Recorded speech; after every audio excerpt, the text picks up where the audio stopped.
true blue, don't say you've gone. Say you've knocked off for a smoke out, and you'll be back later on. Hey, true blue, hey, true blue, give it to me straight, face to face. Are you really disappearing? Just another dying race. Hey, true blue,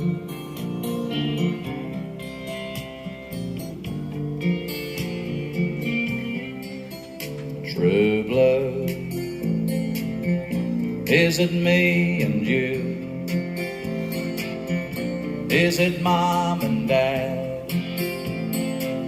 Is it a cockatoo? Is it standing by your mate when he's in a fight? Or just Vegemite? True blue, I'm asking you. Hey, true blue, can you bear the load? Will you tie it up with wire just to keep the show on the road? Hey, true blue,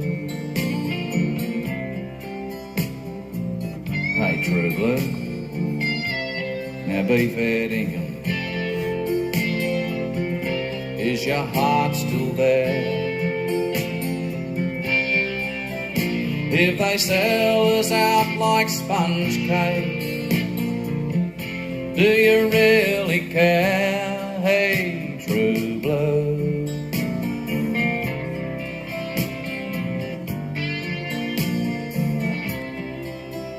true blue, is it me and you?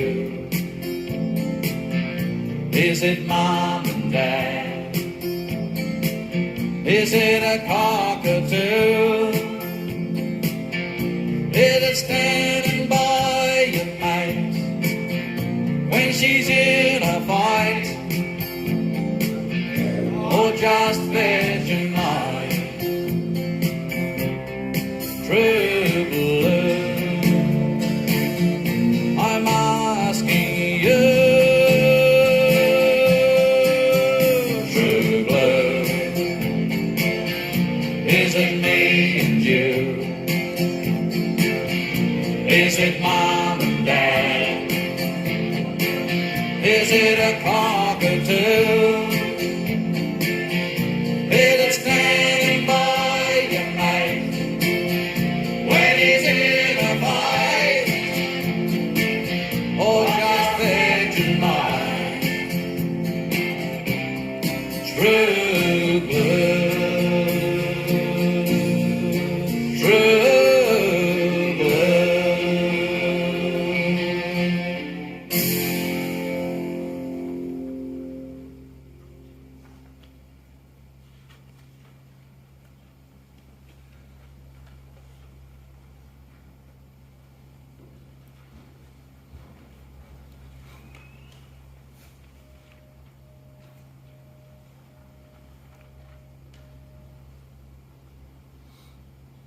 In the name of the Father, and of the Son, and of the Holy Spirit.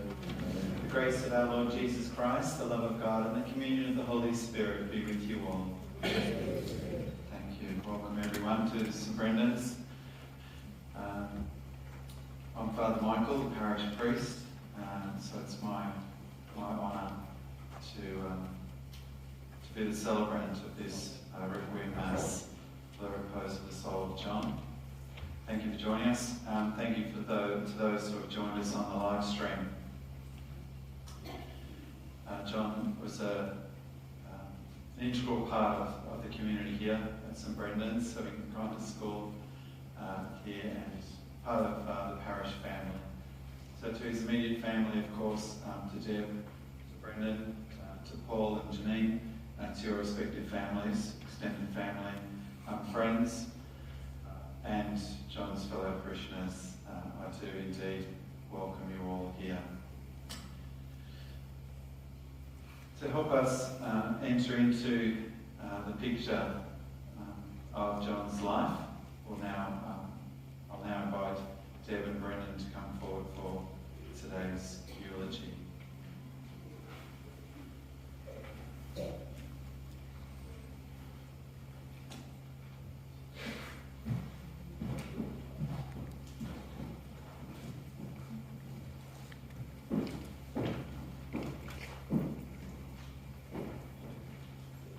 Well, good morning and welcome, and thank you.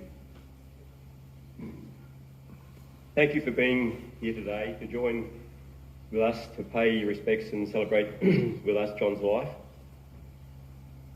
All of us here have grieved before and will grieve again. It's our turn today, and yes, it hurts. On Saturday, June 4, the world stopped turning for that man, my brother, our brother. I had a big brother for 64 years, 64 good years. No arguments, no fights, plain sailing as far as brothers go. I grew up with John, I flattered with Melbourne with John. He gave me lifts home to lakes on weekends when I didn't have a licence. We went away on weekends, we went surfing together, the occasional weekend away and maybe even a holiday here and there.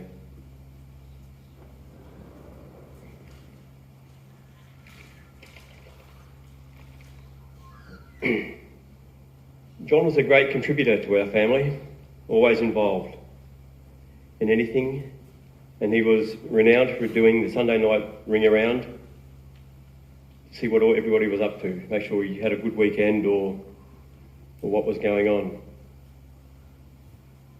Despite having serious health issues since birth, or near birth, John stood tall and was never, ever a victim. He could have been, but he wasn't. Always a survivor. John, whenever my boys were home from Geelong and the grandkids, he never missed an opportunity to come and say good day. Wouldn't miss that for the world. Used to send them cards and letters and all sorts of things. So he was involved, and he was quite well known around town just for being John. Always smiling, always up for a chat, always had something to say. A few years ago, a number of years ago, we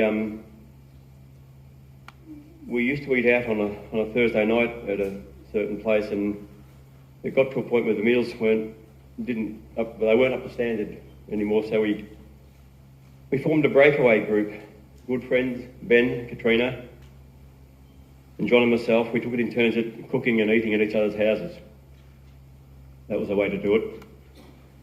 But sometimes we get a bit worried because we get to John's place and he'd never tell you in advance what you're having. He goes, "Oh, that's a secret." But and then that's when you sort of start to get a little bit worried, perhaps. And then he'd start to tell you how he found this recipe, but he tinkered with the recipe. We're thinking, "Oh God, why do that?" But anyway, mainly it was okay. But it was also funny on other occasions when you'd go there for a meal and you'd have potatoes don't cost too much, but you'd have a scoop, like an ice cream scoop almost, of potato. We're not going to eat a half a plate of mashed potato by myself, let alone an ice cream scoop. Where's the rest? And gravy, you'd have less than a cup of gravy for 4 people. I don't know how that works, but anyway, we got by somehow. But they were good times, and we had some memorable meals. John and I, he'd ring me occasionally, and he'd give me the heads up on something. He'd maybe study the TV guide. He'd give me the heads up on some good music that was coming on SBS or ABC late on a Thursday night or any other night for that matter. And so just the brotherly stuff. And And I'd be, John was my go-to man when I went away to Geelong for the weekend. I left the dogs at home. John would feed the dogs, and mainly. But I'd have plenty on my mind. I'd be a bit of a bugger. I'd be 2/3 of the way to Geelong, and I think I'd better give John a call to see if he can feed the dogs. Mind you, the dogs are left home by themselves, and I had no idea whether John was even available. But anyway, mostly he was, and but if he wasn't, I had a good backup in my very good and close friend and neighbour next door, Helen. But yeah, there's my memories of John. Just this morning driving down the street, I thought, yep, this is the sort of day you see John down the street. You bump into him at Safeway or somewhere. The others have got plenty to say, I'm sure, and I won't steal any thunder there. And I believe John Burke from the fishing or the angling club will like to say a few words as well. So bear with us and you'll hear a bit more. Thank you.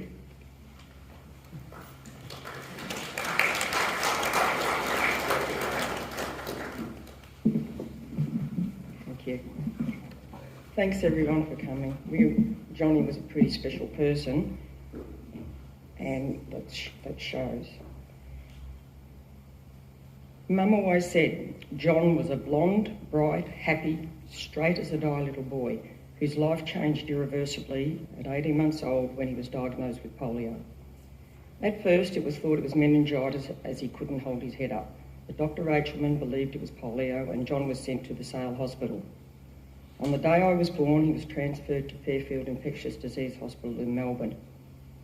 That started several years of Mum travelling backwards and forwards with me in tow on the train to visit John on a regular basis.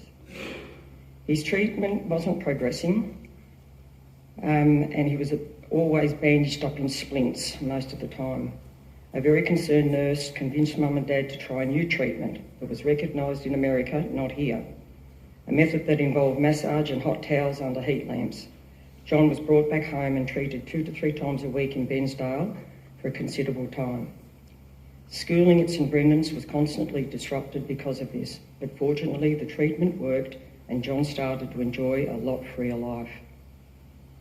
Not many may know that John had been an altar boy at St Brendan's.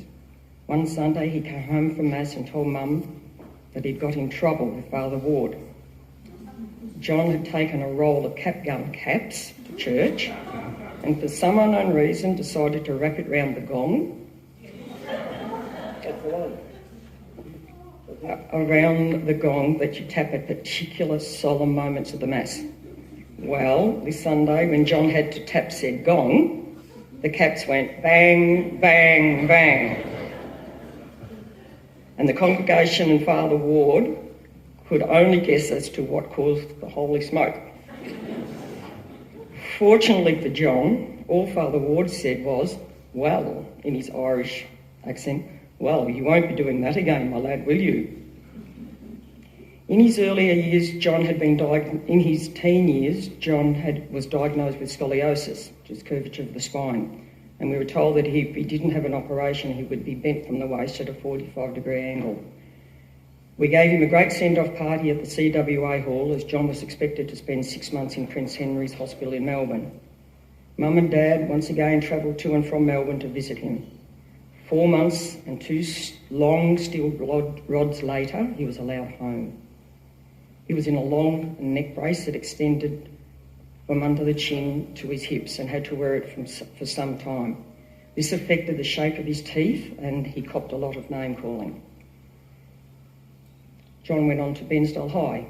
He joined the surf club, tried to achieve his bronze medallion with all his mates, but was just not physically strong enough. The Johnsonville dances and the drive-in theatre in Bensdale were great times, mostly with half a dozen or more others in Robin Morecambe's tiny Morris Minor. He had learned the piano accordion until it became too heavy for his neck and back. Then he learnt the bass guitar. After some time, one of the steel rods in his back began to protrude. So it was back to hospital for another operation to have it removed along with a large metal clamp that had dislodged. His muscle development was greatly hindered, especially in his back and neck, and as he got older, it also affected his swallowing. John's first job was with Hancock's Transport with Philip Proctor, our cousin, where he learned to do bookwork. Eventually, he headed off to the bright lights of Melbourne.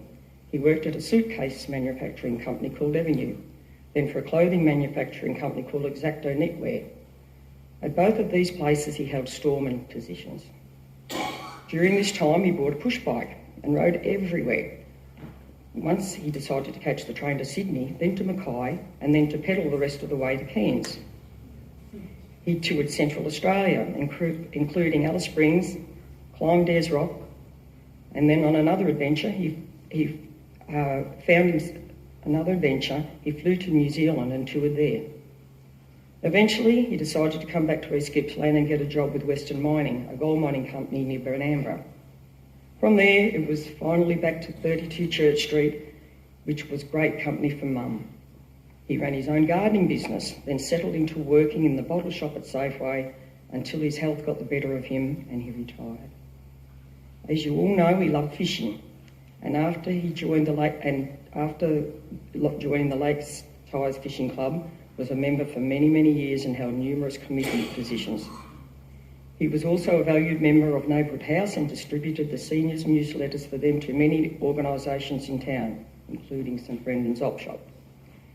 To keep busy, he collected all the old fence palings from Cal's fencing business and made unique pieces of furniture with them.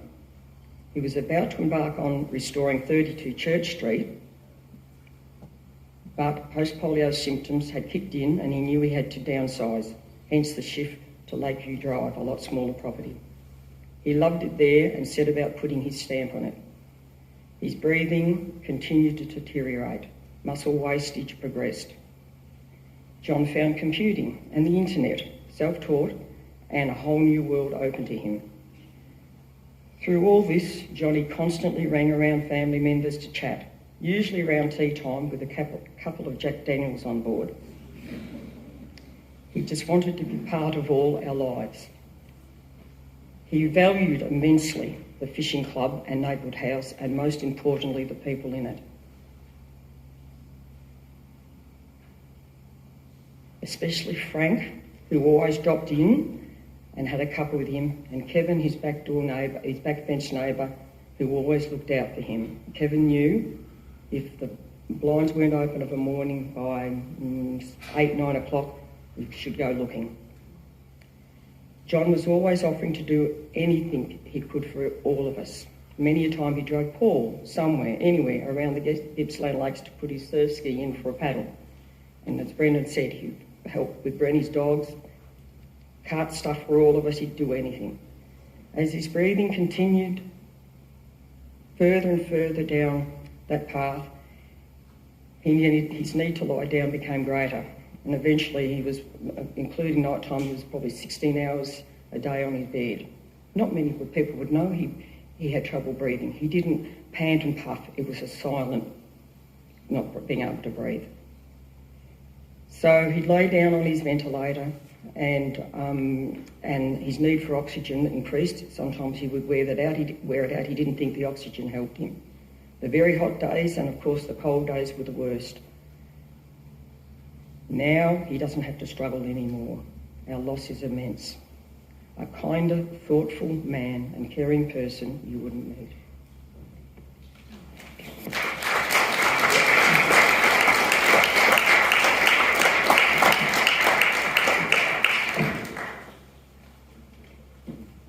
Well, come with no notes, it's a tough gig.